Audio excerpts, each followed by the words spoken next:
Olá, sétimo ano! Hoje na nossa aula de geografia, primeiramente a gente vai ter uma conversinha sobre algumas atividades que alguns alunos não estão realizando. E logo após a gente vai continuar um pouco no nosso conteúdo sobre paisagens naturais que a gente estava vendo. Então, primeiramente, a nossa conversa sobre algumas atividades que alguns alunos não estão realizando. Galera, eu entrei no Classroom e fiz uma relação e corrigi alguns trabalhos que algumas pessoas mandaram. E eu tô percebendo que muitas de vocês não estão enviando, não estão realizando as tarefas, as atividades avaliativas. Então, atividade 1, 2 e 3 que eu postei lá, algumas pessoas não fizeram.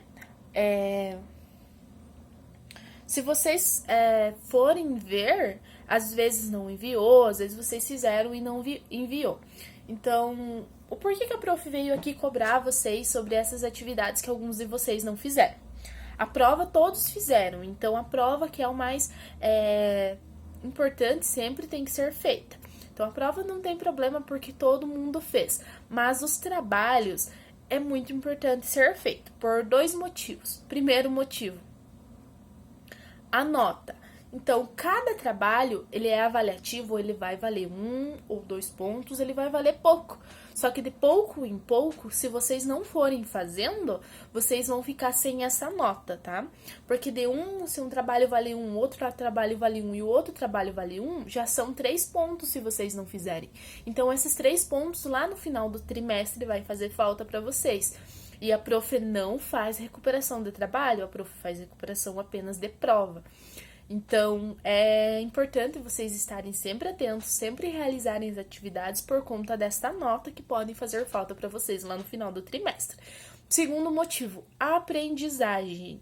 Não tem como a prof saber se vocês estão entendendo o assunto, se vocês estão aprendendo, se vocês não realizarem as atividades. Vocês realizando as atividades e mandando para a prof pode ver o que vocês estão com dificuldade, o que vocês estão, se vocês estão mesmo entendendo o conteúdo e para vocês, ou se tem alguma dificuldade, a prof correr atrás e achar um método para vocês entenderem aquele conteúdo e tudo mais, para vocês entenderem, para vocês aprenderem.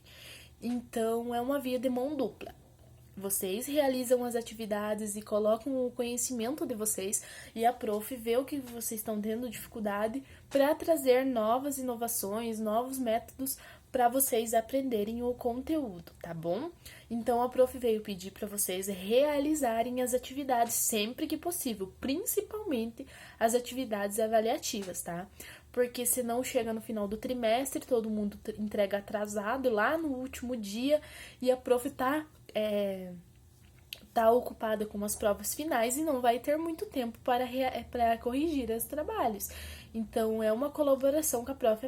Porque eu sempre deixo uma data de no máximo 1 semana até no máximo 2 semanas para vocês realizarem até a prova. A prof sempre dá 1 semana, mas às vezes algumas pessoas entregam atrasado. Então, pontualidade, né, gente? Vocês já são sétimo ano, vocês já têm que ter uma responsabilidade apenas, pelo menos, com os trabalhos de vocês da escola. Então, sempre que possível, realizem as atividades, mandem, postem, mandem para a prof no Whats. E outra coisa, perguntas, questões. Ah, prof, mas você não vai ajudar nós? Claro que eu vou. Vocês tendo qualquer dificuldade, às vezes você não tá conseguindo fazer aquele trabalho porque não aquele dia você não pôde entregar porque você teve um compromisso de última hora. Manda mensagem para prof, não pude entregar, posso entregar atrasado, amanhã, depois? A prof vai super entender, porque todo mundo tem compromisso, todo mundo tem esses compromissos de última hora. Então, assim, também contando com algumas dificuldades das atividades dos trabalhos ou da prova. Mandem mensagem para a prof, mandem foto no Whats, sei lá. Perguntem lá no Classroom mesmo, tem a área de comentários, perguntem, prof. E quando vocês mandarem o trabalho, chegou? Eu vou responder, sim, chegou, ok, tá, beleza. E com as dificuldades com as questões. Pode mandar, pode perguntar, a prof vai ajudar vocês. A prof vai tentar ajudar vocês para vocês entenderem o conteúdo, para vocês realizarem aquela atividade, tá? Então, qualquer dúvida, a prof tá à disposição, ok? Então, falando do nosso conteúdo, eu não lembro se eu deixei da página 204 aquela atividadezinha ali, lá no capítulo da paisagem natural para vocês. Não, 200, nossa, eu tô muito cega, é 254. 254 vai ter uma atividadezinha sobre massas de ar no inverno. Então, vocês vão colocar ali, tá? Vão responder ali a questão 1. Essas massas de ar, a gente tem ali na página 253, que são a massa equatorial continental, massa equatorial atlântica, massa tropical continental, tropical atlântica e massa polar atlântica. Então, vocês vão ver ali, ler ali sobre o que é cada um, como que se forma, como que se movimenta e tudo mais, e vão responder a questãozinha da página 254. Na página 255, vai ter uma segunda questão, que é: quais são as massas de ar que atuam sobre a região no verão e no inverno? Então, vocês vão colocar ali quais que são as massas de ar. Então, vão colocar. Ali na página 255 vai ter um textinho sobre os rios voadores, gente, é muito interessante. Os rios voadores são cursos de águas atmosféricos, formados por massas de ar carregadas com vapor de água. Então, esses são os chamados rios voadores, que muitas vezes são transportados por nuvens. Então, vocês vão ler o textinho ali sobre os rios voadores, que é bem interessante. E na página 256, vão realizar a atividadezinha. Após a leitura do texto e do esquema sobre os rios voadores, discuta com seus colegas e responda as questões a seguir. Então, vocês vão responder as questões a seguir. Na 1. Que elementos da paisagem natural participam do processo de formação e deslocamento dos rios voadores? Vocês vão colocar ali, porque tem no textinho, tá? E na 2. É possível afirmar que as consequências do desmatamento da Amazônia atingem apenas a região norte do Brasil? Então, os desmatamentos lá da Amazônia, eles atingem apenas a região norte do Brasil? Ou não? Justifique a sua resposta. Lendo o climograma, gente. Então, ali na página 257, vamos ter os famosos climogramas. Então, os climogramas, eles são usados para analisar um clima de uma determinada região, de uma determinada cidade. Então, é uma maneira mais rápida e mais prática para analisarmos o clima de uma determinada região. E é com a utilização de climogramas. Então, esse climograma, ele vai ser uma representação gráfica de colunas e linhas que indicam a temperatura e a pluviosidade. O que é pluviosidade? Quantidade de chuva em milímetros. Então, pluviosidade é o volume de chuva de um lugar ou de um lugar e de um mês do ano. Então, assim, podemos rapidamente ter informações importantes do clima de um lugar ao compararmos a dinâmica do comportamento atmosférico ao longo do ano. A temperatura é representada por uma linha que atravessa o gráfico e é medida em graus Celsius. Suas informações ficam dispostas no eixo vertical à direita.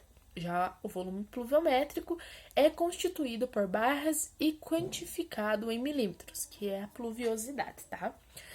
As informações dele ficam dispostas no eixo em vertical à esquerda. Os meses são representados por sua letra inicial na base do climograma, que é embaixo ali que a gente pode ver. Ali já vai ter uma atividadezinha para vocês fazerem sobre climogramas, tá, galera? Então, na 1, completa o climograma utilizando as informações contidas na tabela sobre as temperaturas médias mensais de Manaus. Em seguida, ligue os pontos para compor a linha sobre a temperatura e responda. Então, vocês vão fazer o esqueminha ali no climograma, tá? O que é? Vocês vão medir, pegar as temperaturas do mês, porque ali, ó, janeiro, fevereiro, março, abril, maio, junho, julho, cada mês vai ter uma temperatura, tá? Aquela letra inicial. Daí vocês vão medir ali onde fica na temperatura. Vão fazer uma bolinha em cada mês ali, onde tá medindo a temperatura. E depois vocês vão fazer uma linha, igual tá ali na... Peraí.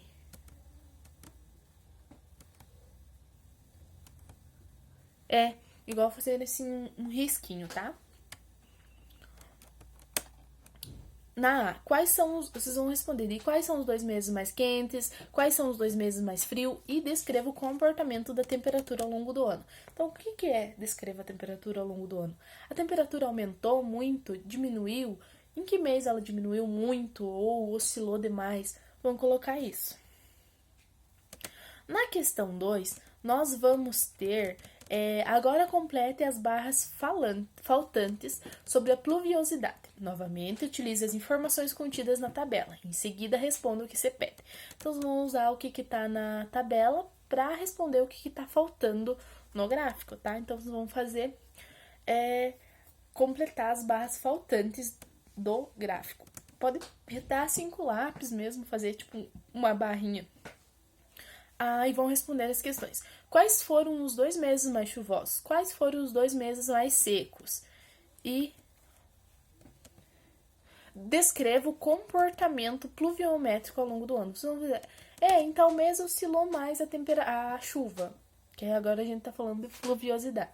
Em tal mês choveu menos. Então, vão escrever isso, tá? Então, galera, por hoje seria isso, tá? Pra nós dar uma continuidadezinha no nosso conteúdo, tá? Mas lembrem daquilo que eu disse no início da aula para vocês perceberem se não tá faltando algum trabalho e tudo mais lá para vocês fazerem, para vocês enviar os trabalhos. Eles são sempre coisas simples, gente. Então, eu não peço coisa muito complexa, muito trabalhosa para vocês. Então, é bem tranquilo para vocês fazerem. Então, até semana que vem, qualquer dúvida, podem me mandar mensagem, tá? Até e tchau!